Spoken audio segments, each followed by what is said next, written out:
एक दो जख्म नहीं सारा जिस्म है छलनी, दर्द बेचारा परेशान है कि कहाँ से उठे।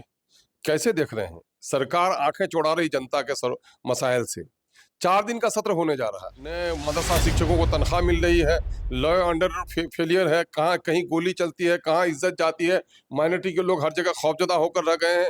और क्या करेंगे, सारी मुद्दे को हम लोग उठाएंगे, लेकिन उनको पास कराने हैं, अपने मन मुआफिक काम कराने हैं। जनता की समस्याओं से कोई सरोकार नहीं है, विपक्ष के मामलों को सुनने के लिए सरकार तैयार नहीं है। धन्ना सेठ होगा भी बिल्ली माफ करिएगा। हाँ, लंगड़ों के, लूलों के, मजदूरों के, ठेला चालकों के, विधवाओं के, उनके बिल माफ कीजिए आप, लेकिन सबका बिल माफ कर दिया आपने। और खास करके सीमांचल की इतनी अनदेखी कर रही है सरकार कि कोई हिसाब किताब नहीं है। हम लोग इन तमाम तर मुद्दों को मजबूती से उठाएंगे। मदरसा शिक्षकों की तनख्वाह 5-6 महीना से रुके हुए जांच के नाम पर, भाई जांच करो आप। की बड़ी वजह है कि विपक्ष के कमजोर होने का नतीजा है, सवाल नहीं है। सारे सवाल बिहार में हो क्या रहा है। नमस्कार, आप स्पोर्ट नेशन पर मैं आपके साथ अभिजीत सिंह। कल से मॉनसून सत्र की शुरुआत होने जा रही है और वहीं बात करें तो विपक्ष यानी कि नेता प्रतिपक्ष तेजस्वी यादव बिहार से गायब है। ऐसे में एनडीए का तमाम नेताओं का सीधा आरोप है विपक्ष तो है ही कहां। और वहीं बात करें तो एक सीट पर उपचुनाव हो रहे हैं बिहार में, बांकीपुर। इसको लेकर भी माहौल है वो पूरा गरमाया हुआ है। हमारे साथ बात करने के लिए एआईएमआईएम के प्रदेश अध्यक्ष सह विधायक अख्तरुल इमान है। सर, कैसे देख रहे हैं, कल से आप लोग का मॉनसून सत्र है, कैसे देख रहे हैं इस सेशन को 4 दिन का? एक दो जख्म नहीं सारा जिस्म है छलनी, दर्द बेचारा परेशान है कि कहाँ से उठे। कैसे देख रहे हैं सरकार आंखें चौड़ा रही जनता के मसाइल से। 4 दिन का सत्र होने जा रहा है। 14 करोड़ की जनता है, तमाम तर समस्याएं मुंह खोले पड़े हैं। बच्चों को न पढ़ाई हो पा रही है, न बीमारों को दवा मिल पा रही है, न किसानों को उनके फसल का मुआवजा मिल पा रहा है, न बाढ़ पीड़ितों को कटाव से राहत मिल पा रही है, न मदरसा शिक्षकों को तनख्वाह मिल रही है, लॉ अंडर फेलियर है, कहाँ कहीं गोली चलती है, कहाँ इज्जत जाती है, माइनॉरिटी के लोग हर जगह खौफजदा होकर रह गए हैं। और क्या करेंगे, सारी मुद्दे को हम लोग उठाएंगे, लेकिन मैं समझता हूँ ये सरकार सिर्फ वो खाना पूरी कर रही है। 6 महीने के अंदर में तो हाउस लगाना है रीति रिवाज के मुताबिक, और उनको अपने जरूरी काम जो है 10-11 बिल हैं उनको पास कराने हैं, अपने मन मुआफिक काम कराने हैं। जनता की समस्याओं से कोई सरोकार नहीं है, विपक्ष के मामलों को सुनने के लिए सरकार तैयार नहीं है। यानी कि 4 दिन में सरकार सिर्फ अपना बिल पास कराने के लिए सेशन बुलाती है, जनता के मुद्दे पर आप लोग उठाते हैं उसका जवाब नहीं मिलता है। यकीनन, बिल्कुल बिल्कुल नहीं। जनता के मामले में सरकार मौन साधे हुए है।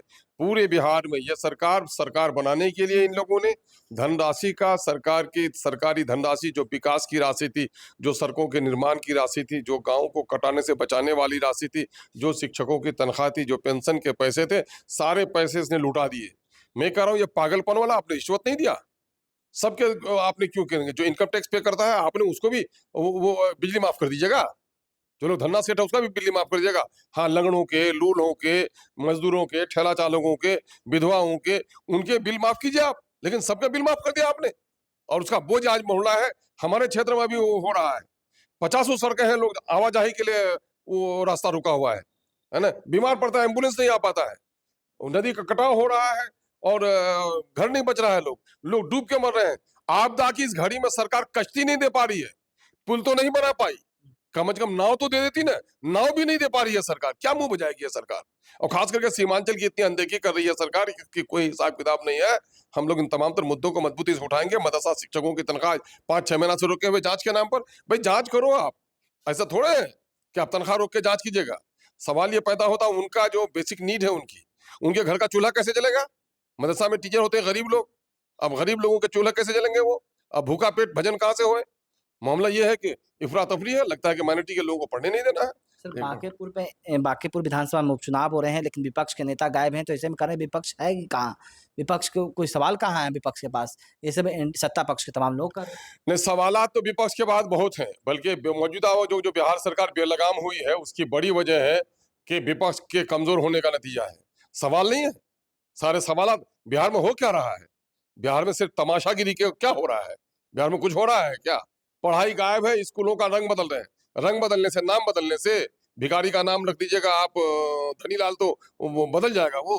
मामला ये है कि सरकार पैंतरे कर रही है, इसको लगाम लगाने वाला कोई विपक्ष नहीं है मजबूत।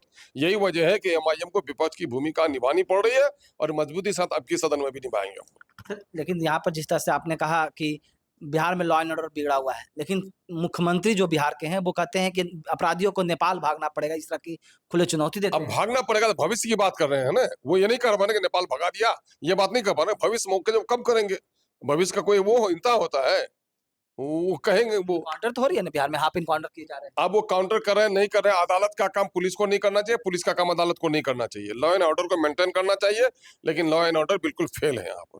सर, आपके क्षेत्र में भी एक रिश्वतखोरी का मामला आया है, वीडियो रिश्वत लेते हुए पकड़ा है, कैसे इसको? हाँ, हमारे यहाँ रौटा के प्रखंड विकास पदाधिकारी को निगरानी के लोगों ने पकड़ा है, और मैं साधुवाद देता हूँ हम अपने क्षेत्र के उन नौजवानों को, जिन नौजवानों ने इस रिश्वतखोर वीडियो को पकड़वाने का काम किया। और हम तो ये मिजाज बना रहे हैं कि हमारे लोग लड़ें, और मेरे आने के बाद वहां पर कम से कम लोगों में साहस बढ़ा है कि ऐसे रिश्वतखोरों के खिलाफ लोग उठ रहे हैं। उनके खिलाफ जितनी भी कार्रवाई हुई उसके खिलाफ हम लोग भी वो कर रहे हैं, है ना। रिश्वतखोरों के खिलाफ पूरा एक महाज हमारा लड़ाई चल रही है, चाहे वो म्यूटेशन के नाम पर हो, चाहे परिमार्जन के नाम पर हो, योजनाओं का हो, पूरी लड़ाई हमारी चल रही है। जागरूकता का एक हिस्सा है। हम साधुवाद देते हैं उस नौजवान को जिस नौजवान ने ये साहस किया है। आज भी मैं अपने क्षेत्र के लोगों को कहता हूँ कि लिख करके दो, शिकायत करो। बहुत सारे लोग कहते हैं आपको एमएलए बना दिए। मैंने यार, मैं डॉक्टर बना दिया तो दवाई मैं ही खाऊंगा क्या? अरे, मैं जो दवाई लिखता हूँ उसे खाओगे तभी ना ठीक होगे। इसलिए मेरी पूरी लड़ाई चल रही है ना। बेहतर लड़ाई हमारी चल रही है। मैं अपनी साहसी नौजवान को मुबारकबाद देता हूँ, और ऐसे रिश्वतखोर अफसरों के खिलाफ हम लोग की लड़ाई जारी है और जारी रहेगी। बांकेपुर विधानसभा उपचुनाव में क्या कुछ आपकी पार्टी द्वारा करने के बाद? हमारी पार्टी से अभी कई जो उम्मीदवार खड़े हैं, यहाँ पर कई पार्टियों के उम्मीदवार हैं, उन लोगों ने हमारी पार्टी से संपर्क किया है। पार्टी की राज्य कार्यकारिणी की बैठक अनकरीब होने वाली है। हम लोग पोलिंग से पहले फैसला लेंगे कि हमारी पार्टी को क्या करना है। हम लोग चूंकि इलेक्शन नहीं लड़ रहे हैं, तो हम लोग अभी बात को फैसला लेंगे। तो आप सुन रहे थे AIMIM के प्रदेश अध्यक्ष थे सह विधायक अख्तरुल इमान ने क्या कुछ कहा था। इस्तेमाल कर रहे हैं न्यूज़ के साथ।